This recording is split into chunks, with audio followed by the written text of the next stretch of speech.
Welcome back to the Ed Morrissey Show podcast. It is absolutely my honor and even more my pleasure to introduce to you a legend. Pat Boone is joining us today to talk about his new song, Where Did America Go? It's a beautiful song. It's going to be embedded in this post. You'll get a chance to watch it, to listen to it. And Pat Boone joins us today. Mr. Boone, thank you so much for sitting down with us. Mr. Ed, I enjoy your TV series from years ago. I'm going to say you look better than the Mr. Ed that I remember. That's a horse of a different color. Speaking of different colors, yeah. Yes. Thank you for having me. Well, it's an absolute honor, and I'll tell you, I am so pleased that you're still out there, still making music. We were just talking. You're vital. You're still involved in this. I listened to Where Did America Go? I saw the rough video of this. It's beautiful, and this is my kind of music anyway, right? I love folk country, folk rock type music, and I like music that talks about American values, and that's exactly what this is. And Mr. Boone, first off, let me just ask you what prompted you to write and record this? Well, like most of us, I get up in the morning, I take some vitamins and nutrients and try to get I read the Bible every morning, and I've been reading the Bible for now 47 years, cover to cover, from Genesis through Revelation, and daily portions. And several publishers have created the 1-year Bible version, so that you can read some Psalms, Proverbs, Old Testament, New Testament, straight through in 365 portions, which makes it easy. And it is so instructive. And every time I read it, this is, I think, the 47th year, I learn more every time I read, and more the connection between the Old and New Testament. And I realize, one of the realizations I've had in the latter few readings is that it was a terrible mistake when King James, getting all the scriptures transcribed and translated from Aramaic and Greek and Hebrew into King James English. For some reason, they divided what we now call the Old Testament, Psalms, Proverbs, Exodus, Leviticus, all the way through to Malachi, Isaiah, Jeremiah, all those, that what we call the Jewish part. And then that's the Old Covenant. Now with the New Covenant, which we when we say that, we Christians, it's the covenant which came with the appearance of the Jewish Messiah, right, who came first to the Jews, and then we Gentiles could get in on it if we would receive the Jewish Messiah. So if we hadn't separated it, if it had kept going from Malachi, in which I think it's Micah or Malachi, in which it says the Messiah will be born in Jerusalem, or Bethlehem, not Jerusalem, Bethlehem.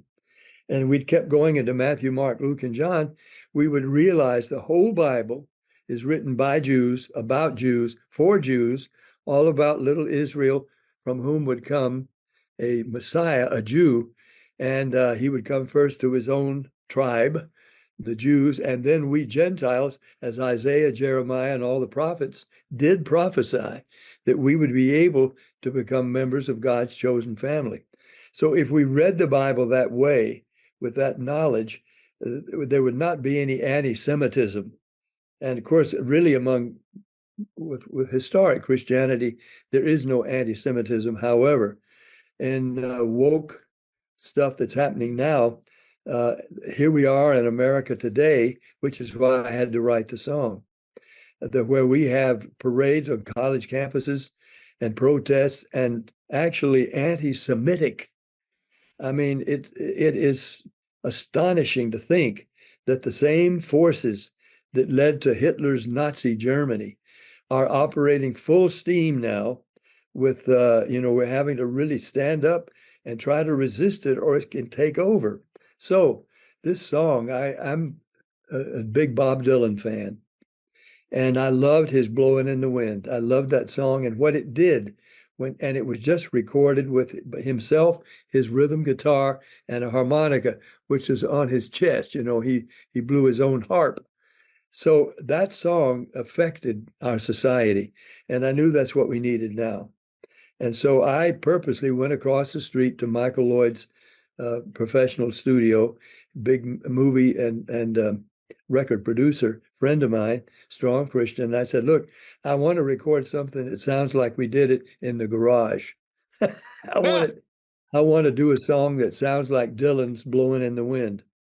And I had to keep him. He wanted to do the normal productions with choruses and orchestra. No, no, no. I just want rhythm guitar. We happened to get Paul McCartney's favorite guitarist, Lawrence Giroud. Huber. I always get his name backwards. And he was Wing's guitar. Paul McCartney found him very useful. And then Tom Rosen, I think, the harmonica player, genius. And that's what we have. We only have harmonica and rhythm guitar.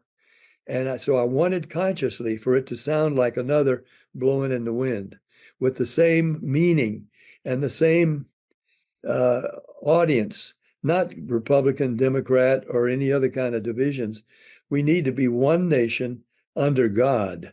So there has to be some reference to the one on whose principles our nation was founded. And so that's what we've done with the verses. Um, where did America go? Um, Abraham, Martin, and John, we silenced their voices and gave up our choices. Our choices are to pursue the original principles. And do we have the strength to move on? So I'm asking questions in the song, and the answers hopefully will lead us back to the basic principles on which America was founded, and really the only principles by which America can continue to exist as the nation we all love.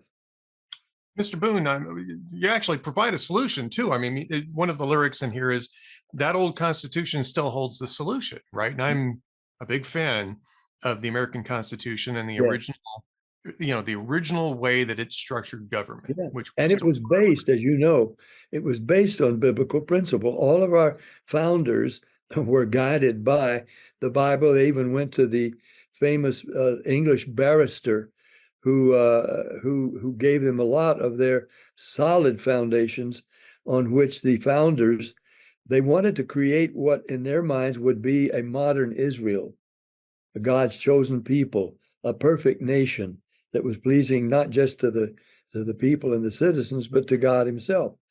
And so all of the founders were Bible believing people, church going people. Thomas Jefferson is the one who, though he was miscredited for, separation of church and state, that was not his purpose at all. He told a Baptist church in Connecticut, you won't have to be Church of England or any other church. In fact, government's going to keep its hands off religion. What part of no don't you understand? Make no law, pro, con, or any other way concerning religion. That's yours to do the way you choose.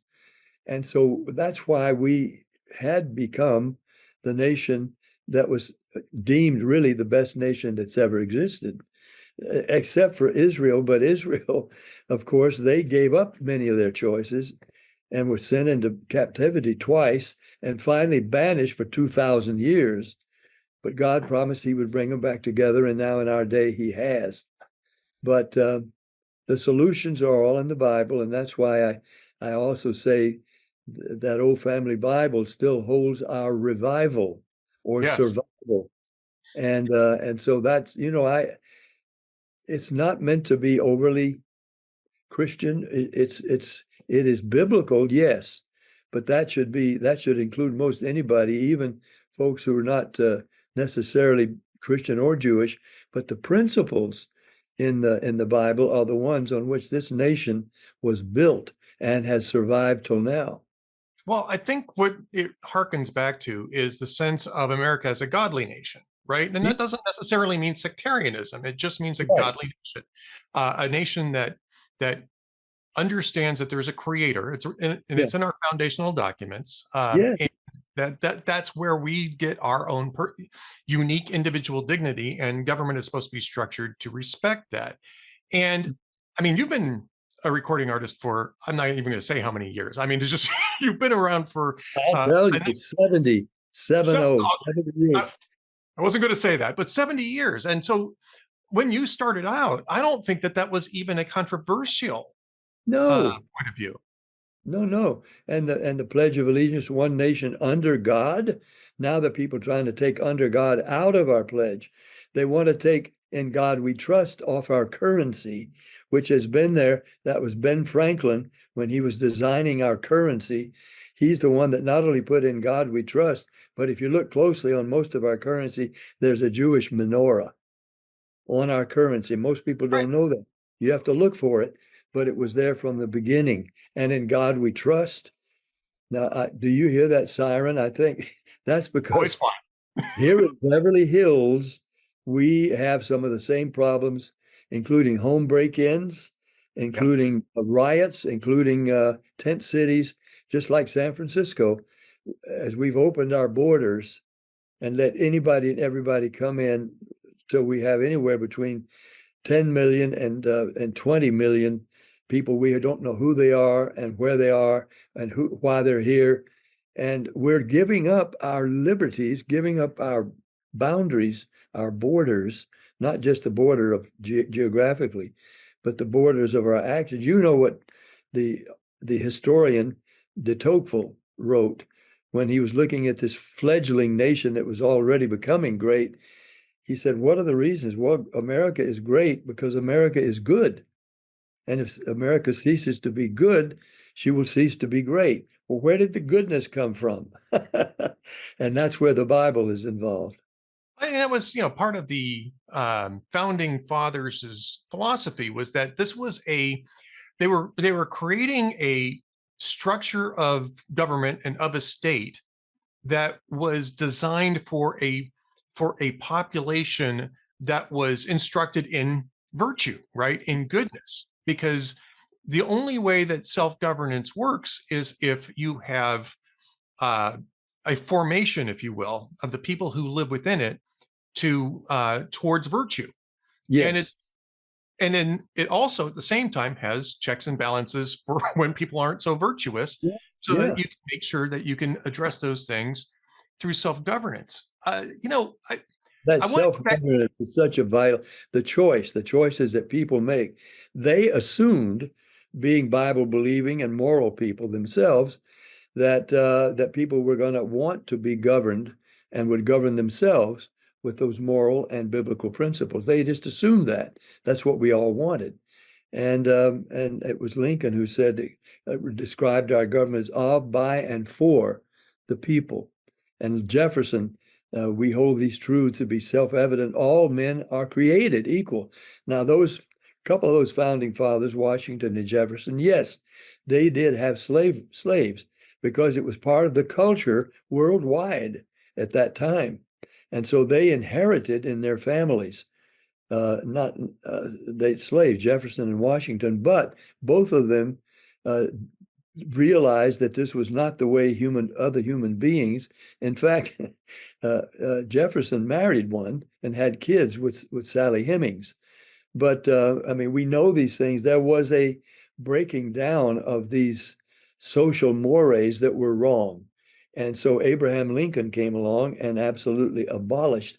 We had to fight a civil war over that, but he abolished slavery, and it is now in our Constitution. And we keep getting better. We weren't perfect in the beginning. We're not perfect now, but our aim is toward perfection, supposed to be. And we have been over the last years that you and I know that we were getting gradually better in all these categories. But, we're human beings. And now the choices that many people are making are wrong choices. And they're against the very principles that made us who we are. And if we don't stick to those principles, we'll cease to be who we are now. And I don't think most of us want that. Mr. Boone, I mean, where do you think, maybe I should ask you, when do you think this started going wrong? Because I think we know how it started going wrong. We've kind of talked about that. Talked about the, rejecting God as being, striving towards being a godly nation. When did you see this starting to slip in the wrong direction significantly, right? Because there's always going to be, and we always live, everybody lives in troubled times. Every single person lives in troubled times throughout the history of the world. But there seems to be something that has accelerated, Yeah. recently, right? I mean, are you sensing that as well? Oh, definitely. Yes. I mean, it's right in front of our faces. Um, it began to happen, unfortunately, and it's the human capability that when we got most of our problems solved, in times of strife, in times of being attacked, and in times of losing what we have, we've grown strong and we've got on our knees and it took World Trade Center. Remember what Yeah. happened when after the World Trade Center, when suddenly on our street corners, everywhere we drove, people were out there with flags, God bless America, and saluting, any policeman or a serviceman, and churches were full. Well, it lasted about a month. Yeah. and and when everything settled down and now everything was back where we wanted and we were rebuilding buildings at the trade center and we're going to be bigger and better than ever and we brag on ourselves. And then we felt like we'd solved our problem. We need problems, it appears, to confront us and to challenge us, or we get complacent. We take everything for granted, and then we think we can make changes that will undercut the reasons, the moral principles. I mean, this thing, and I know it's very controversial. It's going to be one of the things that decides the next election is abortion. And I Yes. want I want to ask the female who would like to be our president 5 questions, just yes or no questions. Were you once an embryo? Hmm. Were you once a fetus in your mother's womb? In her 5th month of carrying that fetus, would you consider you were a human being? In the last month before the water broke and you burst into this world, were you human? Were you a human being? Yes. If the answer to those questions are yes. Last question, do you feel that your personhood entitles you to more liberty and the right to life than any other human being that did not ask to be formed? And if you can answer no to any, I mean, if you say yes to that last question, all of them, if then you're saying, well, I think I'm better than other people. So there should be 5 yeses and 1 no to those questions. But what's the answer? The answers are plentiful. One is, in fact, I'm all for abortion. I really am, as long as it takes place before conception. If you're going to be strong, if you Right. want to really be adamant about not wanting to have a baby, then don't create one. Yes. And you can cease that by teaching young people, what creates babies, by the way. I mean, I have 4 daughters. I taught my 4 daughters when they were quite young, before they were even dating. And that if by chance you were to make a mistake and get pregnant and you're dating, we will raise that child as your brother or sister. There will Hmm. be no abortion. So, keep that in mind. And then so abortion can be eradicated by abstinence or contraception. Those are fine. Just make sure that you don't create babies whose only reason to exist is to be liquidated. Right. Amen. Amen. Absolutely. Um, I Now know we that's only, popular, but and it's not in the song. In the song, but well, I mean, it's a song too. I mean, you got about 3.25 minutes to get a yeah, particular message across. And this particular message really covers this philosophically. Where did America go? Where did America go? I think is a profound question that is asked. By the way, I just want to mention before we wrap up, because I know I got to let you go to your next appointment.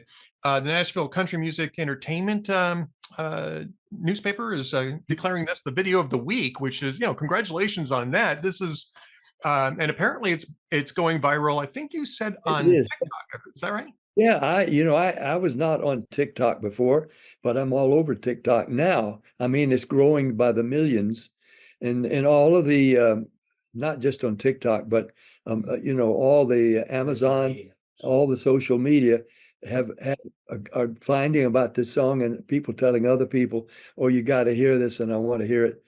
And so I am hoping that as we go along here in the next few weeks, that this song will assume some of the same kind of public acceptance, just general public, regardless of political party, because the same is true for Democrats, Republicans, or independents, or people who don't even choose to vote. But we need, which I'm sorry about, but we need to accept the same basic principles that made us who we are. If we don't, then we will lose. We will not continue to be the America that we all cherish. So I'm thankful for the media now, and that it's really climbing and growing, and I'd love it to be compared. I tried to get Bob Dylan, by the way, to help me write the song. I knew it was going to be consciously a Dylan type song, but he's on the road with a group called the Outlaws. He's out there singing and traveling, and so his representative manager, or I forget what his position is now, but through my own manager, was trying to contact Bob to say, "I'm writing a Bill Dylan song. Will you help me with it?" And I couldn't get him to help, but I'm hoping that as he hears it, he will realize what, if he even got the request, that that I was emulating him in this song, and what that song did for us. I'm hoping that this song can reawaken us to the need to stick to our guns, stick to our principles, stick to our guiding precepts. They're still there. They haven't changed. It's only we who are changing, and maybe not for the better. Mr. Pat Boone, you couldn't have put it Yeah, better. pop That's a the great way to mister, land it. I'm sorry, sir. pop the mister, just Pat.